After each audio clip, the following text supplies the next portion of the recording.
என்றார் நேரு. விடுதலை நாள் உரையில் மக்கள் மெய்சிலிர்த்து போயினர். 50,000 பேர் வருவார்கள் என்று எதிர்பார்க்கப்பட்டது. ஆனால் 5 லட்சம் பேர் திரண்டுவிட்டனர். விடுதலை இந்தியாவின் பாகிஸ்தான் எல்லைப் பகுதிகளில் இனக்கலவரம் அகதிகள் பிரச்சனையை தோற்றுவித்து அச்சுறுத்தியது. பிரதமர் நேரு பம்பரமாக சுழன்றார். அரசு இயந்திரங்கள் முடுக்கிவிடப்பட்டன. பிரிவினை படுகொலைகளும் பூதாகரமாக எழுந்த அகதிகள் பிரச்சனையும் மவுண்ட் பேட்டன் கூட எதிர்பார்க்காத அளவு இருந்தன. இராணுவ தளபதி போல விரைந்து செயல்பட்டு நிலைமையை ஓரளவு கட்டுக்குள் கொண்டு வந்தார் நேரு. அண்ணனும் தம்பியுமாக இருந்து பிரிந்து போன பாகிஸ்தான் அரசு அதற்குள் பொருளாதார நெருக்கடியில் சிக்கி திவாலாகும் நிலைக்கு வந்துவிட்டது.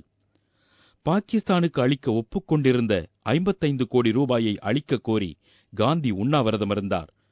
பாகிஸ்தானோ நம் கையை எடுத்து நம் கண்ணை குத்துவது போல பாரதத்துக்கு அச்சுறுத்தலாக பலத்தை பெருக்கிக் கொள்வதும் எல்லை ஊக்குவிப்புகளை உற்சாகப்படுத்துவதுமாக இருந்தது. எனவே இந்திய அரசு பணத்தை கொடுத்து ஆபத்தை விலைக்கு வாங்க தயங்கியது. மகாத்மா காந்தியை இழந்தால் இந்தியாவின் ஆத்மாவை இழந்ததாகிவிடும் என்று பெருந்தன்மையுடன் திவாலாக இருந்த பாகிஸ்தானுக்கு பணத்தை கொடுத்தார் பிரதமர் நேரு. ஆனால் பாவம் நேருவுக்கு தெரியாது மகாத்மாவை மரணம் நெருங்கிக் கொண்டு இருக்கிறதென்று. அந்த 1948ஆம் ஆண்டு ஜனவரி 30ஆம் நாள் என்ற இருண்ட நாளில் இனவெறிக்கு இந்து ஒருவனாலேயே பலி கொடுக்கப்படுவார் என்று யாருக்கும் தெரியாது. நேருவால் பேச முடியவில்லை. இரங்கல் செய்தியை நாட்டு மக்களுக்கு, உலகத்துக்குச் சொல்ல வேண்டிய கடமை காத்திருந்தது. அதை நினைவூட்டி பேசுமாறு கட்டாயப்படுத்தினார் கவர்னர் ஜெனரல் மவுண்ட் பேட்டன். நம் வாழ்வின் ஒளி அணைந்துவிட்டது. இருள் சூழ்ந்துவிட்டது.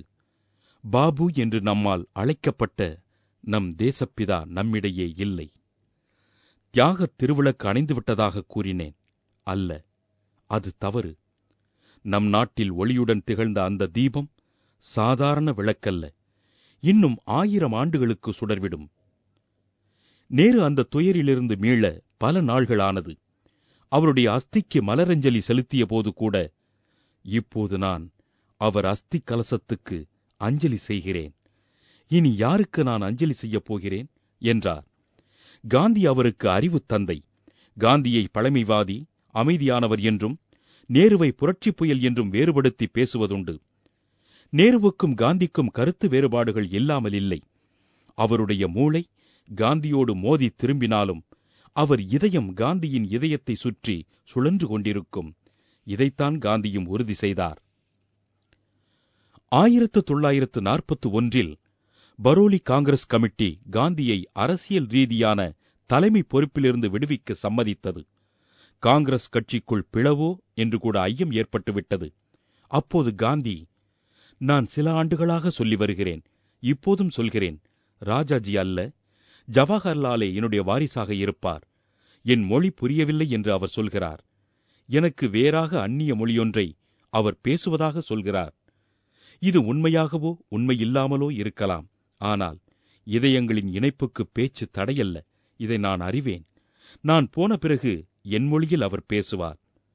நேருவை பொறுத்தவரை சுதந்திரமோ ஜனநாயகமோ அது மக்களிடமிருந்துதான் வரவேண்டும்.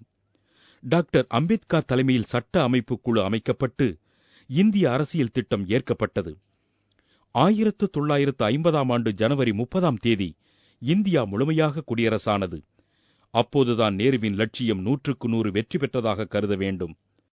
டொமினியன் அந்தஸ்து வழங்கப்படும் என்ற நிலையில் அமைத்த இடைக்கால அரசில் விடுதலை இந்தியாவின் முதல் இந்திய கவர்னர் ஜெனரலாக ராஜாஜியை நியமிக்க இங்கிலாந்து மகாராணிக்கு ஆணை வேண்டி பணிவுடன் கோரிக்கை சமர்ப்பிக்க வேண்டியிருந்தபோது வெகுண்டு வேதனைப்பட்டவர் நேரு.